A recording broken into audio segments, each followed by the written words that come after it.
Hare Krishna, Krishna Krishna Hare Hare, Hare Rama, Hare Rama, Rama Rama, Hare Hare. Hare Krishna, welcome to our Trivedi Sangam. We'll be discussing the Upanishad, Śrī Īśopaniṣad. Om Jnanatimirandhasya Jnananjana Salakaya Chaksurunmilitam Yenai Tasmai Śrī Gurave Namaham.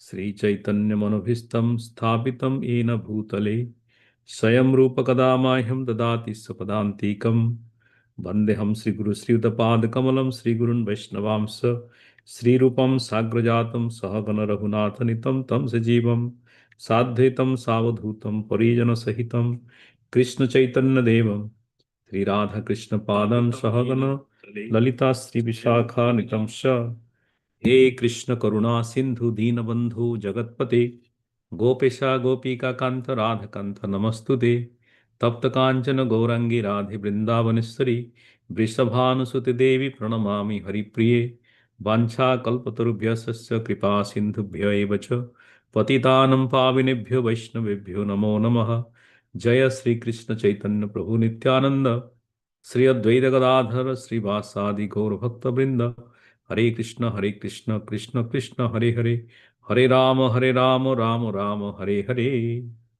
Om Namo Bhagavate Vasudevaya, Om Namo Bhagavate Vasudevaya, Om Namo Bhagavate Vasudevaya. So, Sri Īśopaniṣad was one of the Upanishads written by His Divine Grace A.C. Bhaktivedanta Swami Prabhupada. And as you know, we have finished our nectar of instruction, the verses written by Rupa Goswami. And now we are going to discuss about this Śrī Īśopaniṣads, one of the chief Upanishads. There are 108 Upanishads available, more than that, but prominent. And out of that also there are 10 prominent Upanishads. Upanishads means sitting near to God or sitting near together to discuss about God.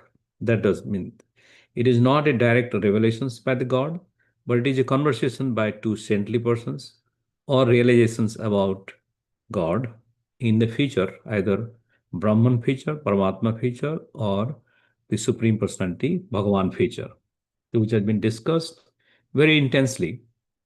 So, our Acharya, His Divine Grace A.C. Bhaktivedanta Swami Prabhupada has recommended us to recite and read the Śrī Īśopaniṣads.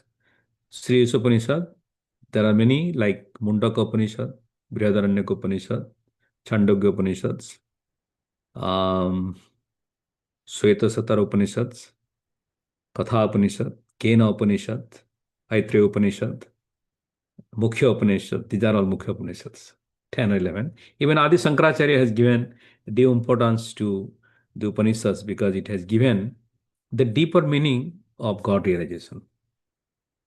So I'm going to read few of these verses from Śrī Īśopaniṣads, which is there in the chart. Let me put it here. Okay, and read. So the introduction says, Teachings of the Vedas. This is delivered as lecture by His Divine Grace A.C. Bhaktivedanta Swami Prabhupada on October 6, 1969 at Conway Hall, London, England. Ladies and gentlemen, today's subject matter is the teachings of the Vedas. What are the Vedas? The Sanskrit verbal root of the Veda can be interpreted variously, but the purport is finally one. Veda means knowledge. Any knowledge you accept is Veda. For the teachings of the Veda are the original knowledge. In the conditioned state, our knowledge is subjected to many deficiencies. The difference between a conditioned soul and a liberated soul is that the conditioned soul has four kinds of defects. The first defect is that he must commit mistakes. For example, in our country, Mahatma Gandhi was considered to be a very great personality, but he committed many mistakes. Even at the last stage of his life, his assistant warned Mahatma Gandhi, don't go to the New Delhi meeting. I have some friends and I have heard there is danger. But he did not hear. He persisted in going and was killed. Even great personalities like Mahatma Gandhi, President Kennedy, there are so many of them make mistakes. To err is human. This is one of the condition. This is one of the defect of the conditioned soul. Another defect to be illusion. Illusion means to accept something which is not. Maya means what is not. Everyone is accepting the body as the self. If I ask you what you are, you will say, I am Mr. John, I am a rich man, and I am this, I am that. All these are bodily identifications. But you are not this body, this is illusion. The third defect is the cheating propensity. Everyone has the propensity to cheat others. Although a person is full number one, he poses himself as very intelligent.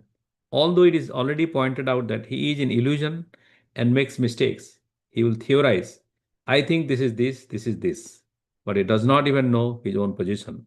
He writes books of philosophy, although he is defective. That is his disease, that is cheating.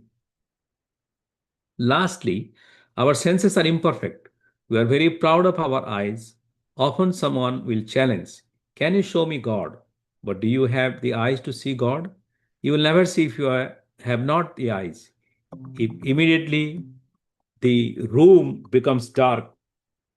Hare Krishna? I'm already there, bro. Sorry, please don't go. If immediately the room becomes dark, you cannot even see your hands. So, what power do you have to see? We cannot therefore expect knowledge Veda with these imperfect senses. With all this deficiency, in conditioned life, we cannot give perfect knowledge to anyone, nor are we ourselves perfect. Therefore, we accept the Vedas as they are. You may call the Veda Hindu, but Hindu is a foreign name. We are not Hindus. Our real identification is Varnashram. Varnashram devotees, the followers of the Vedas. Those who accept the Human society in 8 divisions or Varna and Ashram. There are 4 divisions of society and 4 divisions of spiritual life. This is called Varnashram. It is stated in the Bhagavad Gita. These divisions are everywhere because they are cheated, they are created by God. The divisions of society are Brahmana, Kshatriya, Vaishya, Sudra. Brahmana refers to the very intelligence class of man, those who know what is Brahman. Similarly, the Kshatriyas, the administrator group, are the next intelligent class of man. Then the Vaishyas, the mercantile group. These natural qualifications are found everywhere. This is the Vedic principle, and we accept it. Vedic principles are accepted as axiomatic truth, but there cannot be any mistake. There is acceptance. For instance, in India, cow dung is accepted as pure, and yet cow dung is the stool of an animal. In one plane, you will find the Vedic injunction that if you touch stool, you have to take a bath immediately. But in another place, it is said that the stool of a cow is pure. If you smear cow dung in an impure place, that place becomes pure. With our ordinary senses, we can argue this is contradictory. Actually, it is contradictory from the ordinary point of view, but it is not false. It is a fact. In Calcutta, a very prominent scientist and doctor analyzed cow dung and found that it contains all antiseptic properties. So, Pooja Mataji, who is there on the call, can you read the one? Are you available to read one paragraph? Can you unmute yourself?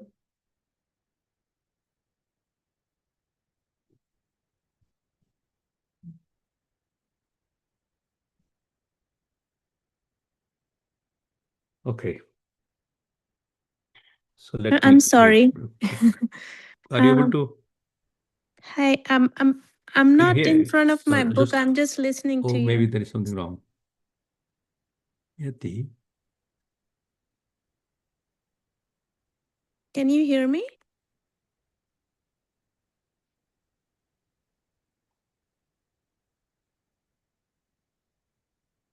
are you speaking something? Yeah. Can you hear me? I don't know. I'm not able to hear here. Just a minute. Just a minute. Let's see speaker. Okay. Could you speak now? Yeah. Can you hear me now?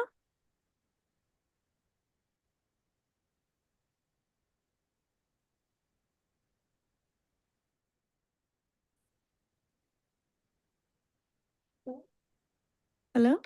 Okay. Now I can hear you. Oh, okay. Okay. Sorry, I'm just listening today Oh, and I'm not in front of the book, but I can grab a book. no, no problem, because I put the text. I can read if you can listen. Okay? Sure. Yeah, thank you. So, in India, if one person tells another, you must do this, the other party may say, what do you mean? Is this a Vedic injunction that I have to follow you without any argument? Vedic injunctions cannot be interpreted. But ultimately, if you carefully study why these injunctions are there, you will find that they are all correct. The Vedas are not complete compilations of human knowledge. Vedic knowledge comes from the spiritual world, from Lord Krishna. Another name for the Veda is Shruti. Shruti refers to that knowledge which is acquired by hearing. It is not experimental knowledge. Shruti is considered to be like a mother. We take so much knowledge from our mother. For example, if you want to know who your father is, who can answer you? Your mother. If the mother says, here is your father, you have to accept it. It is not possible to experiment to find out whether he is your father. Similarly, if you want to know something beyond your experience, beyond your experimental knowledge, beyond the activities of the senses, then you have to accept the Vedas. There is no question of experimenting. It has already been experimented. It is already settled. The version of the mother, for instance, has to be accepted as truth. There is no other way. The Vedas are considered to be the mother, and Brahma is called the grandfather and forefather because he was the first to be instructed in the Vedic knowledge. In the beginning, the first living creature was Brahma. He received this Vedic knowledge and imparted it to Narada and other disciples and sons, and they also distributed it to their disciples. In this way, the Vedic knowledge comes down by disciplic succession. It is also confirmed in the Bhagavad Gita that Vedic knowledge is understood in this way. If you make experimental endeavor, you come to the same conclusion. But just to save time, you should accept.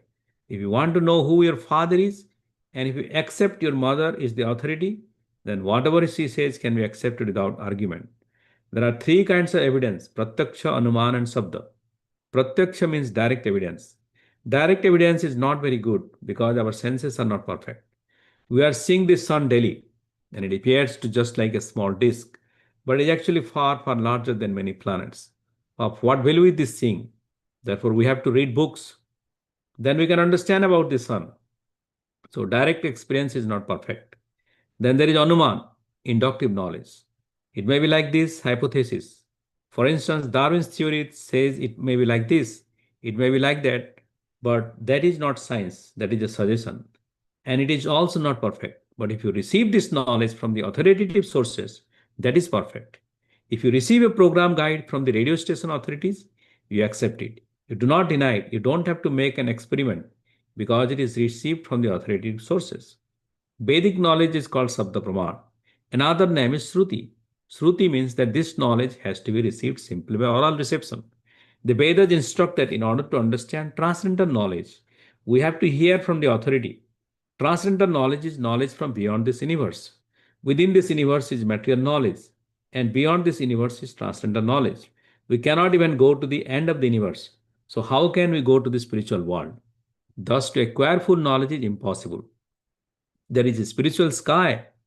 There is another nature, which is beyond manifestations and non manifestation. But how will you know that there is a sky where the planets and inhabitants are eternal? All this knowledge is there, but how will you make experiments? It is not possible. Therefore, you have to take the assistance of the Vedas. This is called Vedic knowledge. In our Krishna consciousness movement, we are accepting knowledge from the highest authority, Krishna. Krishna is accepted as the highest authority by all classes of men. I am speaking first of the two classes of transcendentalists. One class of transcendentalists is called impersonalist, Mayavadi. They are generally known as Vedantists, led by Sankaracharya.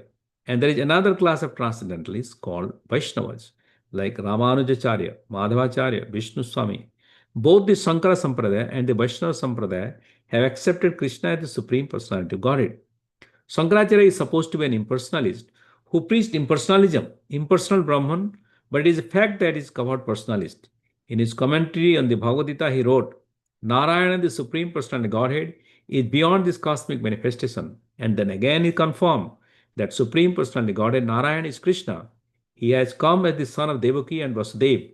He particularly mentioned the names of his father and mother. So Krishna is accepted as the Supreme Personality Godhead by all transcendentalists. There is no doubt about it. Our source of knowledge in Krishna consciousness is the Bhagavad Gita, which comes directly from Krishna. We have published Bhagavad Gita as it is because we accept Krishna as he is speaking, without any interpretation. That is Vedic knowledge. Since the Vedic knowledge is pure, we accept it. Whatever Krishna says, we accept. This is Krishna consciousness that saves much time. If you accept the right authority or source of knowledge, then you save much time. For example, there are two systems of knowledge in the material world: inductive and deductive. From deductive, you accept that man is mortal. Your father says man is mortal, your sister says man is mortal, everyone says man is mortal, but you do not experiment, you accept it as a fact that man is mortal. If you want to research to find out whether man is mortal, you have to study each and every man, and you may come to think that there may be some man who is not dying, but you have not seen him yet. So, in this way, your research will never be finished. In Sanskrit, this process is called aroha, the ascensive process. If you want to attain knowledge by any personal endeavor, by exercising your imperfect senses, you will never come to the right conclusion. This is not possible. There is a statement in the Brahma Samhita: just ride in the airplane which runs at the speed of mind. Our material airplanes can run in 2000 miles per hour. But what is the speed of mind? You are sitting at home, you immediately think of India, say 10,000 miles away, and at once it is in your home. Your mind has gone there. The mind speed is so swift. Therefore, it is stated, if you travel at this speed for millions of years, you will find that the spiritual sky is unlimited. It is not possible even to approach it. Therefore, the Vedic injunction is that one must approach. The word compulsory is used, a bona fide spiritual master, a guru, and that is the qualification of spiritual master. He is one who has all rightly heard the Vedic message from the right source, and he must practically be firm, established in Brahman. These are the two qualities he must have, otherwise he is not bona fide. Sadasi Prabhuji, can you read now? Yes, so this is from originally, right? I put in the chart, right? This Krishna One second. consciousness movement. Yeah, Click one the- second. Yeah, okay, got it. This Krishna consciousness movement, can you hear me, Prabhuji? Yeah. Yeah, this Krishna consciousness movement is completely authorized from Vedic principles. In the Bhagavad Gita, Krishna says the actual aim of Vedic research is to find out Krishna. In the Brahma Samhita, it is also stated Krishna Govinda has innumerable forms, but they are all one. They are not like our forms, which are fallible. His form is infallible. My form has a beginning, but his form has no beginning. It is Ananta, and his form, so many multiforms, has no end. My form is sitting here and not in my apartment. You are sitting there and not in your apartment. But Krishna can be everywhere at one time.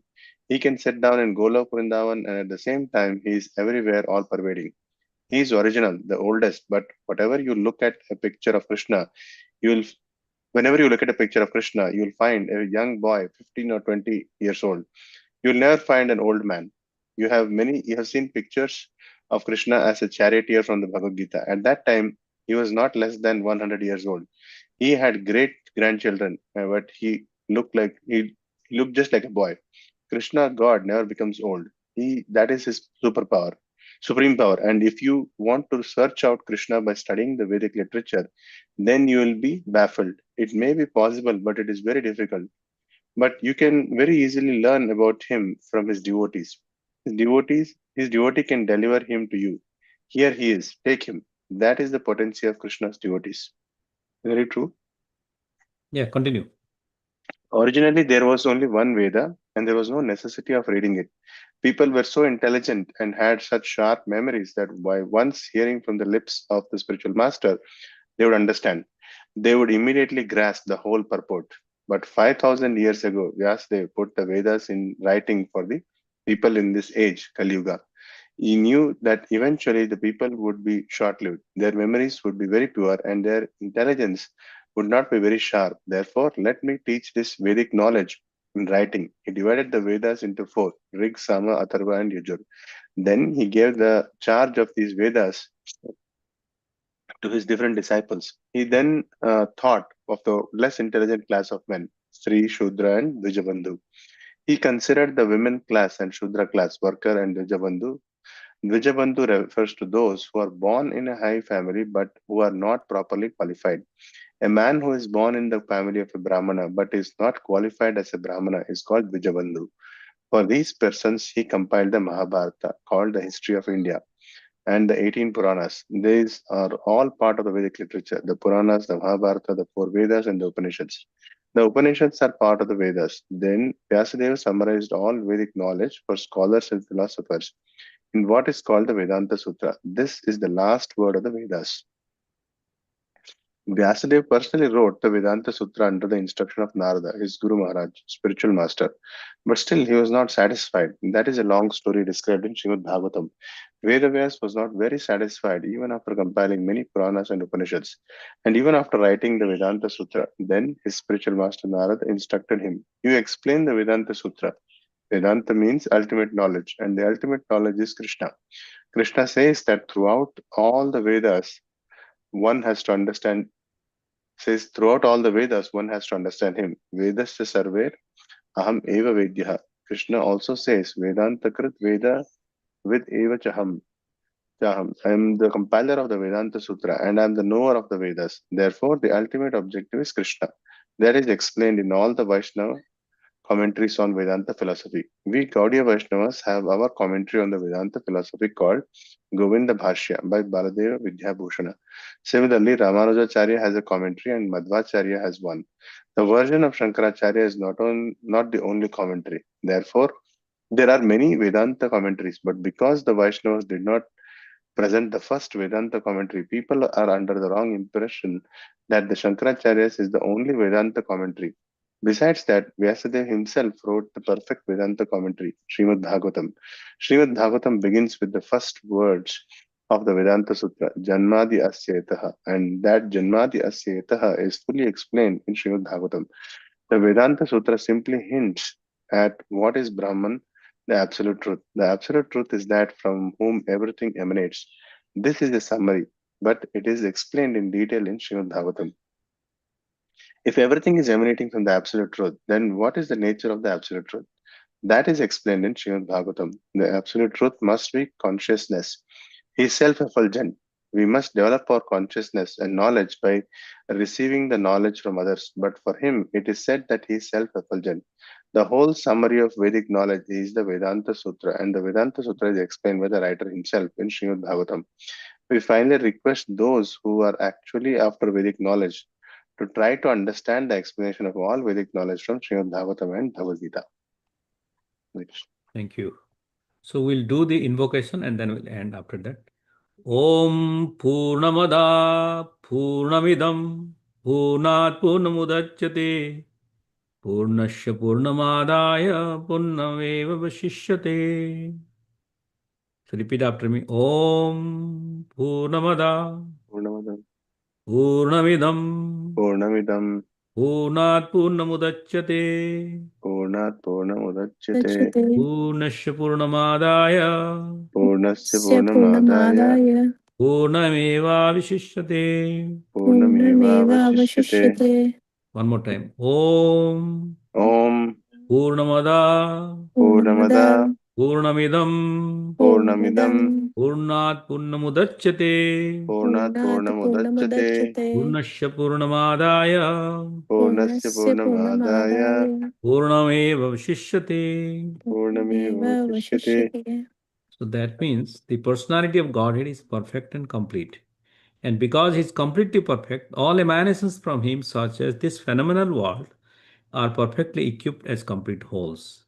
Whatever is produced of the complete whole is also complete in itself. Because he is the complete whole, even though so many complete units emanate from him, he remains the complete balance. Purport. The complete whole or the supreme absolute truth is the complete personality of Godhead. Realization of impersonal Brahman or of Paramatma is supersoul, is incomplete realization of the absolute complete. The supreme personality of Godhead is Satchidananda Vigraha. Realization of impersonal Brahman is realization of his Sat feature or his aspect of eternity. And Paramatma realization is realization of his Sat and Chit features, his aspects of eternity and knowledge. But realization of the personality Godhead is realization of all the transcendental features, Sat, Chit, and Ananda, bliss. When one realizes the Supreme Person, he realizes these aspects of the Absolute Truth in their completeness. Vigraha means form. Thus, the complete whole is not formless. If he were formless, or if he were less than his creation, in any other way, he could not be complete. The complete whole must contain everything, but within and beyond our experience, he cannot be complete. The complete whole, the personality of Godhead, has immense potencies, all of which are as complete as he is. Thus, this phenomenal world is also complete in itself. The 24 elements of which this matter universe is temporary manifestations are arranged to produce everything necessary for the maintenance and subsistence of the universe. No other unit in the universe need make an extraneous effort to try to maintain the universe. The universe functions on its own time scale, which is fixed by the energy of the complete whole. And when that schedule is completed, the temporary manifestations will be annihilated by the complete arrangement of the complete whole. All facilities are given to the small complete units, namely the living beings, to enable them to realize the complete whole. All forms of incompleteness are experienced due to incomplete knowledge of the complete whole. The human form of life is a complete manifestation of the consciousness of the living being, and it is obtained after evolving through 84 lakh species of life in the cycle of birth and death. If in this human life of full consciousness the living entity does not realize his completeness in relations to the complete whole, he loses the chance to realize his completeness and is again put into the evolutionary cycle by the law of material nature.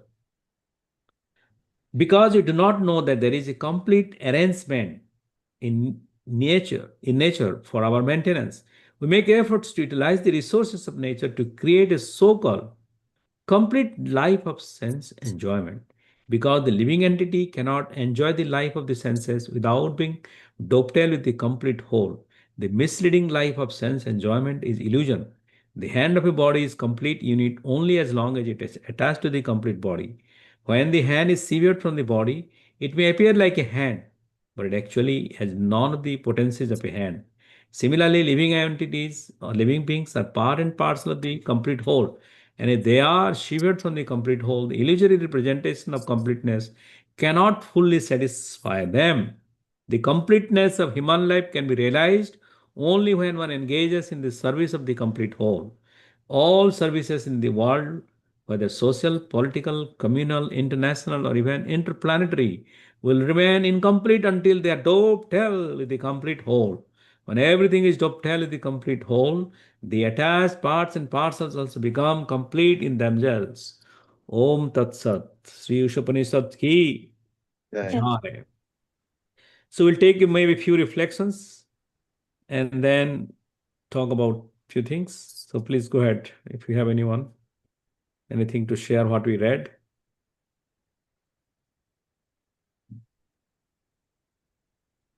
Pooja, you like to share anything? I'm pretty beginner, but I think from what I understood, it's like the ultimate truth is, of course, Krishna, and surrendering, and not like knowledge is good, but um, um, trusting our senses and leaning on knowledge sometimes can cause more delusion. So just surrender and devote yourself to Krishna is what I'm hearing. Yeah, because in the introductions, Prabhupada said, right, we have 4 defects and one of the commit mistakes, just like Mahatma Gandhi, Kennedy, many other great personalities can commit mistakes. Our senses are imperfect. But if you surrender to Krishna, then life will be easier. Because Krishna is controlling. Maya Dikshana Prakriti Swete Sacharasaram. Hetunanena Kundya Jagadvya Parivartate. Because everything is controlled by me. He speaks in the Bhagavad Gita. So what you have to do? We have to surrender unto the Lord. Excellent. Anything from you, Sadasi Prabhu? Yeah, I was looking at the ascending process, which I think it comes in the reference is there in another book, Life Comes from Life. Also, where Prabhupada is dismantling how science is actually so many things is baseless. Like if you question the real thing, right? Can you produce life from matter? They keep on postponing. Oh, tomorrow we'll do. We have done some research. We'll find out. So he's explaining very nicely here. This ascending process. If you start, you will keep on have to prove everything until you reach and say that, oh, this hypothesis is wrong. Whereas Vedic literature is top down. We are receiving perfect knowledge from the disciplic succession. So that's the thing I like about this. Yeah. So Aroha Prantha, Avaroha, Mm-hmm. ascending process and descending process. So one is you climb on your own and then you climb until that point, and another is you go and receive this knowledge, what is already there, and you go to the next level. Just like man is mortal. My mom said, my grandmom says, my niece, my nephew, my uncle, my aunt, all my neighbors, they said man is mortal. Then I trust their words. So that is one way. Another Prabhupada mentioned that you examine. Okay, now I go to Dublin and find out 20 people, I sample it. I wait for 20 years. Oh, they didn't, some of them die. Some are still in the deathbed. Then you go for another. Then you never find any persons who will not die or not. But you will waste your time. Mm-hmm. But we are not discouraging you should not do. But you need to know where you can experiment and where you should accept it. Cow dung is pure. There are people who have given much more analysis, and even the great scientist, modern scientist, has said yes, cow dung has all kind of qualities. Ganga water is pure. When they found out, they said that it has really lot of not only minerals, it has a very high level of conscious power, Ganga water, which can purify the human being, the existence, and bring harmony. So the point is, this is all coming from the spiritual commandment. But because in this Kali Yuga is all anomalies and various defects are found in every situation. Even if you go to the temple, people found, or Tirupati temple, the prasadam was cooked like this, the ghee was not properly done by the cow milk. So many things, anomalies in the food you will find out. Because Kali Yuga will not get pure. So you'll not get pure in anything consciousness. People are giving interpretations or the examples from the spiritual world, but they are giving some mundane interpretations and misleading informations to the people. So everybody is like, it's called hotspots, chaotic situations. So only thing in this Kali Yuga is pure and remain pure is the chanting of the holy name, which is Hare Krishna, Hare Hare Krishna, Krishna, Krishna Krishna Krishna, Krishna, Hare Hare Hare, Hare, Hare Hare Rama, Rama. Hare Rama, Rama Rama, Hare. As I mentioned earlier, the Upanishads are all, Upanishads means, Upa means near, Nishads means sitting closer to God, and discussing about God, sitting closer together, you and me, we are sitting closer in the Zoom virtually, and we're discussing about God. And earlier days, they are discussing many sages. That's why there are 108 Upanishads. Just like when you are chanting the Hare Krishna Mahamantra, you have 108 beats, which is also representing the 108 Upanishads. Sometimes it represents the 108 gopis, but chief of them are 10. Even Adi Sankaracharya has also commented. Some of them are called Upanishad, like Śrī Īśopaniṣad, which we are reading right now, which is translated by His Divine Grace A.C. Bhaktivedanta Swami Prabhupada. This is one of the chief Upanishads. Chandogya Upanishad, Mundaka Upanishads, Katha Upanishads, Kena Upanishad, Shvetashvatara Upanishad, Atreya Upanishad, Brihadaranyaka Upanishad. So like that, there are various. So this is Upanishads are part of the Veda. Just like we have Shruti, Smriti, Puranadi, Pancharatrika, Vidhi Vina, Akantika Harir Bhakti, Utpadeva Kalpate. So in the Vedic literature, it is said that if you are not following Shruti, Smriti, the Puranas are all are Smriti. Upanishad, these are all called Shruti. Shruti, Smriti, Puranadi, Pancharatrika Vidhi. Pancharatrika Vidhi, which is deity worship, how to bow down in front of the Lord, how to offer bhoga to the Lord. Pancharatrika Vidhi Vina. In this age, Utpadeka, you will make all disturbances. So it had been mentioned that you should always follow this thing.